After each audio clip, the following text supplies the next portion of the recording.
అందరికీ నమస్కారం. రాధారమణం తెలుగు ఆడియో నవలకి స్వాగతం. ముందుగా నా ఛానల్‌ని సబ్స్క్రైబ్ చేసుకోండి. అలానే ఆ చేత్తో లైక్ కూడా చేసేయండి. అలానే మీకు వీలైతే మీకు తెలిసిన వాళ్ళకి నా స్టోరీని షేర్ చేయండి. అలా షేర్ చేస్తే ఇంకా కొంతమందికి తెలుస్తుంది. అలా సబ్స్క్రైబర్స్ కూడా పెరుగుతారని ఆశిస్తున్నాను. ఇక 'రాక్షసుడి వలలో అందాల జాబిలమ్మ' 74వ ఎపిసోడ్.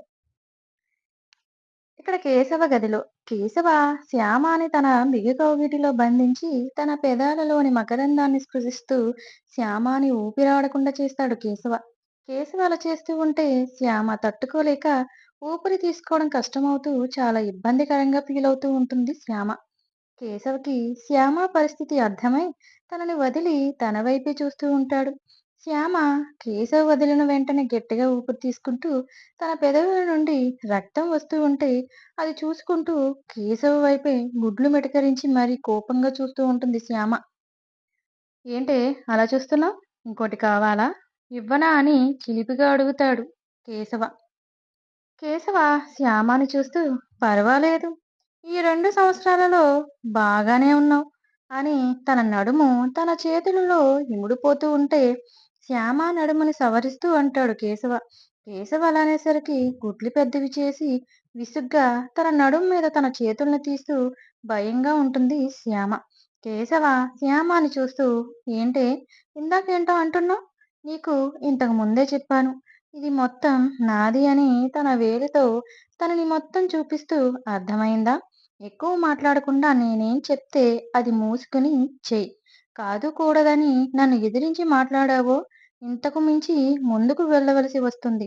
జాగ్రత్త అని కేశవ తన మాటలతో తన చేతలతో శ్యామని భయపెడుతూ ఉండేసరికి శ్యామ కేశవ తనని వదిలేసరికి గట్టిగా ఊపిరి తీసుకుంటూ మీరు వచ్చి రాగానే ఇలా చేస్తారని నాకేం తెలుసు సార్ అని మనసులోనే అనుకుంటూ సార్ మీరొచ్చేసారు. ఇక నాకు ఈ ఇంట్లో ఉండవలసిన అవసరం ఏముంది? నేనిప్పుడే మా ఇంటికి వెళ్ళిపోతాను అని పైకి లేస్తూ ఉంటుంది శ్యామ. కేశవ శ్యామ అలా వెళ్ళిపోతాను అని అనేసరికి కోపంగా తన బుగ్గల్ని పట్టుకొని నీకొకసారి చెప్తే అర్థం కాదా? ఎందుకు నన్నిలా విసిగిస్తున్నావు? ఎక్కడికి వెళ్ళడానికి వీల్లేదు. నేను చెప్పినట్టు నువ్వు వినాలి. అర్థమయిందా? అని తన బుగ్గల్ని విసురుగా వదిలి, తన మీద నుండి లేచి తన జేబులో ఉన్న సిగరెట్టుని తీసి వెలిగించి, కాలుస్తూ, గట్టిగా పీల్చి వదులుతూ ఎన్ ఎన్నాళ్ళయింది ఈ సిగరెట్టుని తాగి అన్న ఫీలింగ్‌తో కాలుస్తూ, మళ్ళీ ఇంకొకసారి లోపలికి లాగి వదులుతూ శ్యామని చూస్తూ ఉంటాడు కేశవ. శ్యామ తన పట్ల అలా ఎందుకు చేస్తున్నారో అర్థం కాక మౌనంగా తన తలని కిందకి వంచుకొని, తన కళ్ళ నీళ్ళని స్వే తన కళ్ళ నీళ్ళకి స్వేచ్ఛనిచ్చేస్తూ ఉంటుంది శ్యామ. కేశవ శ్యామని చూస్తూ, శ్యామ ఎదురుగా నిలబడి శ్యామ ముఖాన్ని తన వైపుకు తిప్పుకొని తన కన్నీళ్ళని వేలుతో తుడుస్తూ, "ఎందుకేడుస్తున్నావు? ఇప్పుడేమైంది? నేను చెప్పేది వింటే నీకు ఆ కన్నీళ్లు కార్చే అవకాశం ఎప్పటికీ రాదు. రానివ్వను. నేను విడుదలయ్యి వచ్చి గంట కూడా కాలేదు. అప్పుడే వెళ్ళిపోతాను అని అంటున్నావు? నేను ఒక సంవత్సరం ముందుగానే వచ్చింది కేవలం నీకోసమే" అని శ్యామని సూటిగా చూస్తూ చెప్తాడు కేశవ. కేశవ అలా చెప్తుంటే శ్యామ షాక్‌లో "ఏంటి? నిజంగానే నా కోసం వచ్చేసారా? ఎలా?" అనుకుంటూ ఆలోచిస్తూ ఉంటుంది శ్యామ. కేశవ శ్యామ ఆలోచిస్తూ ఉంటే తన ముఖం మీద చిటికె వేస్తూ "ఏంటే ఓ తెగ చించేస్తున్నావు? ఓహ్! నిజంగానే నా కోసం ముందుగానే వచ్చేసారా? ఎలా అని ఆలోచిస్తున్నావా? ఎక్కువ ఆలోచించకు. అది నీకు అర్థం కాదు. కానీ నేను వేసిన శిక్ష ఇంకా ఒక సంవత్సరం అలానే ఉంది. దాన్ని అనుభవించకుండా దాని నుండి తప్పించుకోవాలని చూస్తే మాత్రం శిక్ష పెరుగుతుంది గానీ వదిలిపెట్టను. ఆ శిక్షను అనుభవించవలసిందే" అని కేశవ స్థిరంగా చెప్పేసరికి ఏంటి సారొచ్చినా నేను శిక్ష అనుభవించాలా? అసలు సంవత్సరం ముందుగానే సారెలా వచ్చారు? ఆ విషయాన్ని అడుగుదామని కేశవ వైపే చూస్తూ అది సార్ మీరు ముందుగానే ఎలా విడుదల చేశారు? అని అడుగుతుంది శ్యామ. కేశవ గట్టిగా నవ్వుతూ నేను ఎలా వచ్చాననేది నీకు అనవసరం. ముందు నేను చెప్పిన పని చెయ్యి. నేనిప్పుడే వాష్‌రూమ్‌కెళ్ళి ఫ్రెష్ అయ్యి వస్తాను. నా బట్టలు తీసి అక్కడ పెట్టు. నేను వచ్చాక అప్పుడు బయటికి వెళ్ళు అని చెప్పి వాష్‌రూమ్‌కి వెళ్ళిపోతాడు కేశవ. శ్యామ వెళ్తున్న కేశవని చూస్తూ తనను తాను తిట్టుకుంటూ, నేను ఈయనకు బట్టలు తీసి పెట్టడం ఏంటి? ఏదో నేను ఈయన పెళ్ళంలాగా ఆర్డర్ వేసి వెళ్తున్నారు. ఈయన విడుదలై బయటకు వచ్చినందుకు సంతోషించాలా? లేక ఆయన వచ్చి రాగానే నన్ను ఇబ్బంది పడుతున్నందుకు బాధపడాలో అర్థం కావడం లేదు అని ముక్కు చీదుకుంటూ ఇప్పటికైనా ఈ ఇంటి నుండి బయటపడదామని అనుకున్నాను. కానీ ఆ అవకాశం కూడా లేకుండా చేశారు కేశవ గారు అని తిట్టుకుంటూ కబోర్డ్ తీసి కేశవ బట్టలు ఏం తీయాలో తెలియకపోయినా ఆ బట్టలను చూసి ఆలోచిస్తూ చేతికి ఏదో దొరికితే అది తీసి బెడ్ మీద పెట్టి అక్కడే నిలబడి చూస్తూ ఉంటుంది శ్యామ. అబ్బా! సార్ ఇంకా రావటం లేదేంటి? కాలేజికి లేట్ అవుతుంది అని తన చేతి గడియారాన్ని చూస్తూ బయటికి వెళ్ళిపోదామని వెనుతిరుగుతుంటే, అప్పుడే కేశవ అర్ధనగ్నంగా టవల్ కట్టుకుని, ఇంకొక టవల్‌తో తన తల తుడుచుకుంటూ బయటకు వస్తాడు. కేశవని అలా చూడగానే శ్యామ వెంటనే ఇటువైపుకు తిరిగిపోయి బయటికి వెళ్ళిపోదామనుకుంటుంది శ్యామ. కానీ కేశవ తన చెయ్యి పట్టుకుని తన మీదకి లాక్కొని, "ఎక్కడికి వెళ్తున్నావు?" ఇంకా నీతో నాకు చాలా పనులున్నాయి. రా అని తన మంచం మీద కూర్చొని తన చేతిలో టవల్‌ని పెట్టి తన తలని తుడవమంటాడు కేశవ.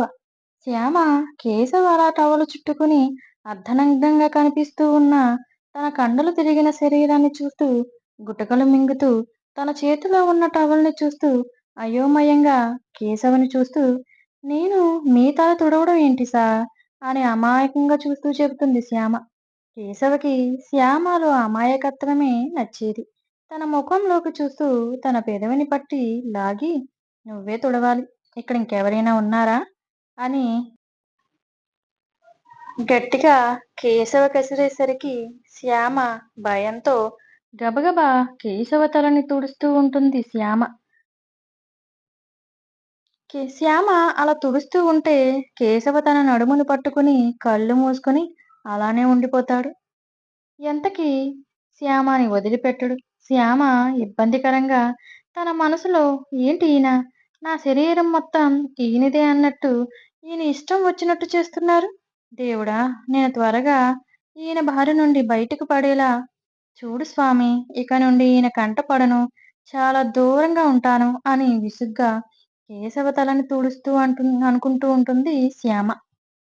కేశవ తన మనసులోది కూడా గ్రహిస్తున్నట్టు తనని ఇంకా ఇంకా దగ్గరికి పొదువుకుంటూ ఉంటాడు. అప్పుడే తలుపు తెరుచుకుని ప్రతాప్ గారు ముందుగా లోపలికొస్తూ ఉంటారు. లోపలికి రాగానే ఆయన వెనకే జానకమ్మ గారు. అందరూ వెనకే లోపలికి వస్తూ అక్కడ ఉన్న కేశవ, శ్యామ ఉన్న స్థితిని చూసి ఏమీ మాట్లాడకుండా వాళ్ళ మొఖం పక్కకు పెట్టుకుని నిలబడతారు. వెనకాల ఉన్న చందన, పరశురాం, చంద్రకాంత్, వసుధ మాత్రం నోరు తెరుచుకుని వాళ్ళిద్దరిని అలా బొమ్మల్లా చూస్తూ ఉండిపోతారు. కిరణ్ మాత్రం అబ్బో! వీడికి వచ్చి రాగానే ఆ పిల్లతో రొమాన్స్ మొదలుపెట్టేశాడే. పాపం ఇక్కడ ఎంతమంది గుండెలు మండుతున్నాయో అని చందన మొహం వైపు చూస్తాడు. తన తల్లిదండ్రుల వైపు చూసేసరికి చందన తన తల్లిదండ్రులు షాక్‌లో నోరు తెరుచుకుని అలానే వాళ్ళిద్దరి వైపు కోపంగా చూస్తూ ఉంటే కిరణ్ నవ్వుకుంటూ ఉంటాడు. కేశవ అందరూ అలా సడన్‌గా వచ్చేసరికి శ్యామని వదిలి విసురుగా పైకి లేచి తన తల్లిదండ్రులను తప్పించి వెనుక ఉన్న అందరినీ చూస్తూ నా పర్మిషన్ లేకుండా ఎలా నా గదిలోకి వస్తారు మీరందరూ? వెళ్ళండి ఇక్కడి నుండి. నేను ఒక 5 నిమిషాల్లో రెడీ అయ్యి కిందకు వస్తాను. అప్పుడు మాట్లాడుకుందామని కోపంగా చెప్పేసరికి అందరూ కిందకి వెళ్ళిపోతారు. జానకమ్మ గారు, ప్రతాప్ గారు కేశవ దగ్గరగా వచ్చి కేశవ బుగ్గని తడుముతూ కేశవ అని హత్తుకుని నిన్ను చూసి ఎన్నాళ్ళయింది కేశవ. ఎలా అయిపోయావో చూడు అని కేశవ రూపాన్ని చూస్తూ కన్నీళ్లు పెట్టుకుంటూ ఉంటారు జానకమ్మ గారు. కేశవ ఆవిడ కన్నీళ్లను తుడుస్తూ అమ్మా నేను వచ్చేసాగా అంటూ వాళ్ళ అమ్మ కన్నీళ్లు చూడలేకపోతూ ఉంటాడు కేశవ. జానకమ్మ గారు తన కొడుకు ఒక సంవత్సరం ముందుగానే వచ్చేసాడని చాలా ఆనందం వచ్చేస్తూ ఉంటుంది. ప్రతాప్ గారు కూడా చాలా ఆనందపడుతూ అక్కడే ఉన్న శ్యామని గమనిస్తూ ఉంటారు. జానకమ్మ గారు నవ్వుతూ కేశవ ఇక నుండి అన్నీ మనకి మంచి రోజులే. త్వరలో చెల్లెలి పెళ్లి కూడా చేద్దామని అనుకుంటున్నాం అని ఆనంద బాష్పాలతో చెబుతుంది జానకమ్మ. కేశవ చిన్నగా నవ్వుతూ కానీ ఏమీ మాట్లాడకుండా మౌనంగా అలానే స్థిరంగా నిలబడి జానకమ్మ గారిని చూస్తూ ఉంటాడు. కేశవ, ఒక సంవత్సరం ముందుగానే ఎలా వచ్చేశావు? నువ్వు వస్తున్నావని చిన్న కబురు కూడా మాకు తెలియపరచలేదు అని ప్రతాప్ గారు అడుగుతారు. ఆ గుణ బ్రతికే ఉన్నాడు. ఆది ఆ విషయం తెలియగానే మరి బ్రతికే ఉన్నాడని కోర్టులో సబ్మిట్ చేశాడు. అందుకే విడుదల చేశారు అని కేశవ చెప్పగానే శ్యామ భయపడుతూ, ఏంటి? వాడు బ్రతికే ఉన్నాడా? అమ్మో అనుకుంటూ, అందుకేనా సంవత్సరం ముందు వచ్చేశారు నన్ను టార్చర్ చేయడానికి అని తన మనసులోనే అనుకున్నానని పైనే అనేస్తుంది శ్యామ. అలా అనడం అక్కడ కేశవకి, ప్రతాప్ గారికి, జానకమ్మ గారికి కూడా వినబడతాయి. కేశవ శ్యామ వైపు తిరిగి కోపంగా చూస్తూ ఉంటాడు. శ్యామ భయంతో తన నోటి మీద చేతులు వేసుకుని, అమ్మో! నేను లోపల అనుకునేది ఇలా బయటికి చెప్పేశానేంటి? వీళ్ళు నా వైపు అంత కోపంగా చూస్తున్నారు. ఇప్పుడు ఏమైనా అంటారేమో కేశవ్ గారు అని వాళ్ళని చూడలేక తన ముఖాన్ని కిందకి పెట్టుకుంటుంది శ్యామ. ప్రతాప్ గారు, జానకమ్మ గారు కేశవ, శ్యామని చూస్తూ వాళ్ళల్లో వాళ్ళే చిన్నగా నవ్వుకొని, సరే కేశవ, నువ్వు త్వరగా కిందకి రా. చాలా మాట్లాడవలసిన పనులు ఉన్నాయని జానకమ్మ శ్యామని చూసి చిన్నగా నవ్వుతూ, కేశవుని చూసి ప్రేమగా తడుముతూ, ఎప్పుడు తిన్నావో ఏంటో, త్వరగా రెడీ అయ్యి కిందకి వచ్చేయి నాన్న, నేను వంట సిద్ధం చేసి ఉంచుతాను అని జానకమ్మ, ప్రతాప్ గారు కిందకి వెళ్ళిపోతారు. వాళ్ళు వెళ్ళిన వెంటనే శ్యామ కూడా వెళ్ళిపోవడానికి ఆ తలుపు దగ్గరికి వెళ్తుంటే కేశవ వెంటనే ఆ తలుపు గడియ వేసి శ్యామని కోపంగా చూస్తూ, ఏంటే, నిన్ను టార్చర్ చేయడానికే నన్ను ఒక సంవత్సరం ముందుగానే వదిలేశారా అని తన మీదకి వెళ్తూ ఉంటే శ్యామ భయంతో వెనుకకు అడుగులు వేసుకుంటూ, ప్లీజ్ కేశవ్ గారు, నేను కావాలని అనలేదు. మీరిలా చేస్తూ ఉంటే నాకు అలానే అనిపిస్తుంది. అందుకే నా మనసులో అనుకోవాలనుకున్నది పైకే చెప్పేశాను అని వెనక్కి వెళ్తూ, ప్లీజ్ మీకు దండం పెడతాను. కింద అందరూ మీకోసం ఎదురు చూస్తూ ఉన్నారు. ఇక్కడితో వదిలేయండి. త్వరగా వచ్చేయండి అని కేశవ పట్టుకునే లోపలే తన చేతుల్లో నుండి తప్పించుకుని డోర్ తీసుకుని బయటికి వచ్చేస్తుంది శ్యామ. బయటికి వచ్చిన వెంటనే గట్టిగా ఊపిరి తీసుకుంటూ, అమ్మో! ఒక్క రోజులోనే నాకు చుక్కలు చూపించారు. ఇక ముందు ముందు అని తలుచుకుంటూనే చాలా భయంగా అనిపిస్తూ, కేశవ్ ఎక్కడ మళ్ళీ లోపలికి తీసుకెళ్తాడో అని భయం వేసి, మెట్లు దిగుతూ కిందకి పరుగున వచ్చేస్తూ ఉంటుంది. కిందకి వస్తూ ఉంటే అందరూ కూడా శ్యామ వైపే చూస్తూ ఉంటారు. వసుధ, చందన శ్యామ వైపే కోపంగా చూస్తూ, ఇందాక కేశవ గదిలో శ్యామ కేశవ్‌కి అంత దగ్గరగా నిలబడి, ఏదో కేశవ పెళ్ళాన్ని అన్నట్టు అంత చనువుగా తన జుట్టుని తుడుస్తూ ఉండేసరికి, అది చూసిన దగ్గర నుండి చందన దాన్నే తలుచుకుంటూ, తట్టుకోలేక శ్యామని కోపంగా చూస్తూ తన దగ్గరగా వెళ్తూ ఉంటుంది. శ్యామ కొనసాగుతూ ఉంటుంది. వచ్చే ఎపిసోడ్‌లో ఏం జరిగిందో తెలుసుకుందాం. కొంచెం లాగ్ లాగా అనిపిస్తే స్కిప్ చేసేయండి. వచ్చే ఎపిసోడు చాలా ఇంట్రెస్టింగ్‌గా ఉండబోతుంది. వచ్చే ఎపిసోడ్ కోసం ఎదురు చూస్తూ ఉండండి. అలానే ఎవరైనా సబ్స్క్రైబ్ చేసుకోకపోతే నా ఛానల్‌ని సబ్స్క్రైబ్ చేసుకోండి. అలానే నా స్టోరీ నచ్చితే లైక్ చేసేయండి. అలానే హైప్ కూడా చేసేయండి. అలానే షేర్ కూడా చేస్తారని భావిస్తున్నాను.